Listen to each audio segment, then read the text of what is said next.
আসসালামু আলাইকুম এভরিওয়ান, সবাই কেমন আছো? সবাইকে রমজানের অনেক অনেক শুভেচ্ছা। আজকে আমি ইফতারের জন্য এমন একটি খাবার বানাচ্ছি যেটা আমার বাসার সবাই খুব পছন্দ করে, মানে হচ্ছে চিকেন ফ্রাই।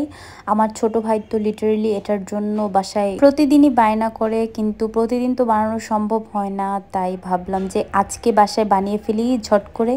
তার জন্য আমি এখানে কিছু মশলা একসাথে মেখে নিয়েছি। এখানে আদা রসুন বাটা, আদা বাটা, রসুন বাটা, tomato sauce, soya sauce, garlic ginger powder, vinegar, black pepper, কিছু বেসিক মশলা দিয়ে মেখে রেখেছি এক সাইডে। তারপর আমি অন্য সাইডে কিছু পরিমাণ চিকেন নিয়েছি।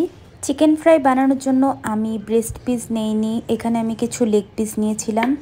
তো যেহেতু চিকেন ফ্রাই বানাবো, তাই আমি চিকেনগুলো ভালোভাবে এপাশ ওপাশ করে সুন্দর করে কাট করে দিচ্ছি দুই পাশেই, যেন মশলাগুলো সুন্দরভাবে ঢুকে যায় সব সাইডেই।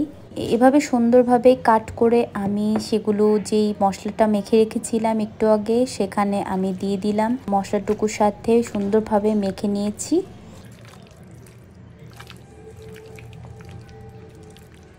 তারপর এই ম্যারিনেশনটা আমি 10 মিনিট রেস্টের জন্য রেখে দিয়েছি। তারপর আমি এখানে একটি ডিম দিয়েছি।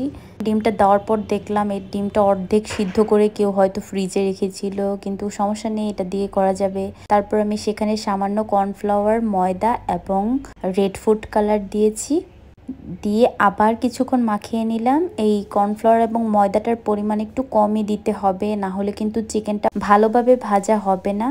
তারপর একটি প্যানে ডুবো তেল নিলাম এবং ডুবো তেলটা আমি 5 থেকে 6 মিনিট প্যানে রেখেছিলাম এবং গরম হতে দিয়েছি তেলটা। তারপর আমি সেখানে একে একে চিকেন ফ্রাইগুলো দিয়ে দিলাম।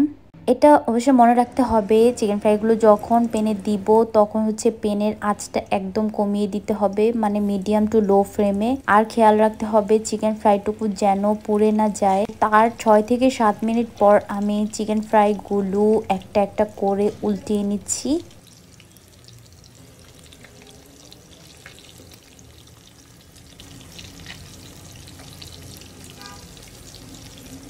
এভাবেই চিকেন ফ্রাইগুলো এপাশ ওপাশ করে 6 থেকে 7 মিনিট পর পর উল্টিয়ে পাল্টিয়ে নিব। আনুমানিক 20 থেকে 25 মিনিটের মতো সময় লেগে যাবে চিকেন ফ্রাইটুকু ভাজতে।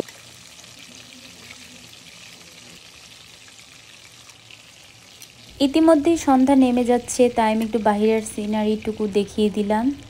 চিকেনটুকু অনেক ভালোভাবে ভাজতে হবে, বেশি ভেজে ফেলেছি মনে হয়। আর আমার বাসায় হচ্ছে আমার ছোট ভাই একদম ভাজা ভাজা করে খেতে পছন্দ করে। যেহেতু বাসার মানুষের জন্য বানাই, তাই আমারও একটু বেশি করে ভাজতে হয়। তো ভিডিওটি কেমন হয়েছে সেটা আপনারা অবশ্যই জানাবেন। আজকের জন্য এইটুকুই। সবাই ভালো থাকবেন। সবাইকে ঈদের অনেক অনেক শুভেচ্ছা রইল। আল্লাহ হাফেজ এভরিওয়ান।